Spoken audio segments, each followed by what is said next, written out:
चंदन नगर में मोहन नाम का एक आदमी रहा करता था और ठीक उसी के घर के सामने वाले मकान में मोहन का दोस्त धीरू रहा करता था। एक दिन की बात है, मोहन मीना नाम की लड़की से शादी करके उसे अपने घर लेकर आता है। मीना बहुत ही सुंदर लड़की थी। क्या बात है मोहन, यार तुम तो बड़े ही छुपे रुस्तम निकले। क्यों? अरे भाई, शादी की उम्र हो गई तो मैंने सोचा कि टाइम से शादी कर ली जाए तो ज्यादा अच्छा है। अब धीरू भाई, आप भी अपनी शादी का नंबर लगा ही दो। कहीं ऐसा ना हो कि लड़की पसंद करते करते आपकी शादी की उम्र निकल जाए। धीरू को मोहन की बात अच्छी नहीं लगती और वो अपने घर के अंदर चला जाता है। अगले दिन धीरू मोहन के घर आता है और मोहन से बोलता है, अरे यार, भाभी के हाथ की एक कप चाय तो पिला दे। ऐसा बोलकर धीरू मीना को घूर घूर कर देखने लगता है और मन ही मन सोचता है, अरे इस मोहन को इतनी सुंदर बहू कहाँ से मिल गई? ऐसी सुंदर बहू मुझे मिल जाए तो मेरे मजे आ जाएं। हाँ। अरे धीरू जी, आप किस सोच में पड़ गए? ये लीजिए आपकी गर्मा गर्म चाय। धीरू जी, आपको भी शादी कर ही लेनी चाहिए। हाँ यार धीरू, तू भी अच्छी सी लड़की देखकर शादी कर ले, नहीं तो ऐसा ना हो जाए कि कुछ टाइम बाद तुझे लड़की नहीं किसी बुढ़िया से शादी करनी पड़े। ऐसा बोलकर मोहन और उसकी पत्नी मीना जोर जोर से हंसने लगते हैं। धीरू को मोहन की बात पर बहुत गुस्सा आता है और वो वहाँ से चला जाता है और बाहर जाकर बड़बड़ाने लगता है, इस मोहन के बच्चे को तो देख लूंगा मैं, और अब तो मैं किसी और से नहीं, किसी की पत्नी से शादी करूंगा। हाँ। मोहन की शादी को कुछ साल बीत जाते हैं।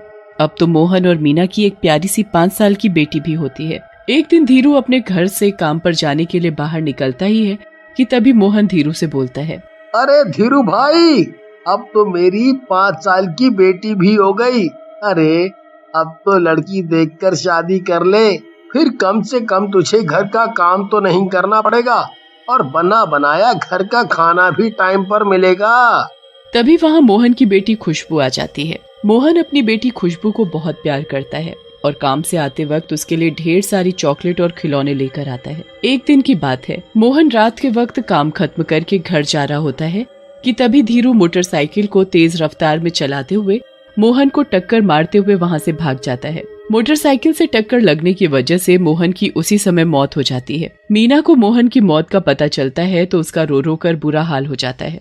मोहन को मरे हुए कुछ समय बीत जाता है, पर खुशबू रोज अपने पापा मोहन को याद करके बहुत रोती और माँ से बोला करती है, माँ, पापा हमें छोड़कर क्यों चले गए? माँ, मुझे अपने पापा की बहुत याद आती है, मुझे भी पापा के पास जाना है। तभी वहाँ धीरू आ जाता है और बोलता है, अरे खुशबू बेटी, ऐसे नहीं बोलते, और मैं हूँ ना, तुम्हें किसी भी चीज की जरूरत हो तो मुझे बताना, मैं तुम्हारी हर ख्वाहिश पूरी करूँगा। फिर धीरू मीना से बोलता है, अरे मीना भाभी, कब तक मोहन की याद में ऐसे आंसू बहाओगी? अरे जरा अपना और अपनी बेटी का तो ख्याल रखो। देखो तो क्या हालत हो गई है दोनों की। धीरू जी, आप हम दोनों का कितना ध्यान रखते हो, पर मैं क्या करूं? अपनी बेटी खुशबू को कैसे समझाऊं? वो तो बस आए दिन अपने पापा को याद करके रोती रहती है।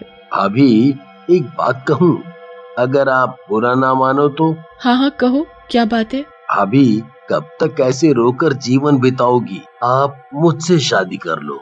मुझसे शादी करके खुशबू बेटी को अपने पापा मिल जाएंगे और आपको ऐसे अकेले भी नहीं रहना पड़ेगा। फिर धीरू अपनी मीठी मीठी बातों में मीना को फंसा लेता है और कुछ ही दिनों में मीना से शादी करके उसे अपने घर ले आता है। मगर धीरू से शादी करने के बाद मीना का ध्यान बस और बस अपनी बेटी पर होता है। जब भी धीरू मीना के करीब आने की कोशिश करता तो खुशबू वहाँ जाती।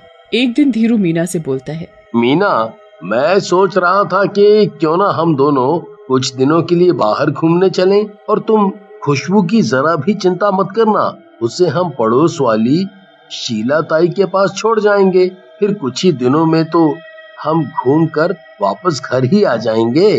ये कैसी बातें करते हो आप? मैं अपनी बेटी को छोड़कर कहीं नहीं जाने वाली। ये सुनकर धीरू को बहुत गुस्सा आता है।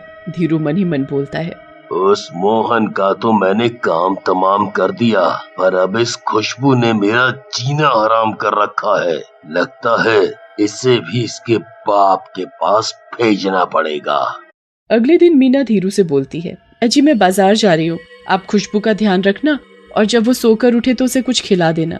मीना के बाजार जाते ही खुशबू नींद से उठ जाती है और धीरू से बोलती है, धीरू अंकल माँ कहाँ है? धीरू अंकल मुझे बहुत जोर से भूख लगी है, कुछ खाने को दो ना। ये अंकल अंकल क्या लगा कर रखा है? मैं तेरा पापा हूँ पापा, और अब से मुझे पापा ही बोलना, नहीं तो अच्छा नहीं होगा तेरे लिए। आप मेरे पापा नहीं हो सकते, मेरे पापा तो बहुत ही अच्छे थे, वो मुझे कभी भी नहीं डांटते थे और हमेशा मुझे प्यार करते थे।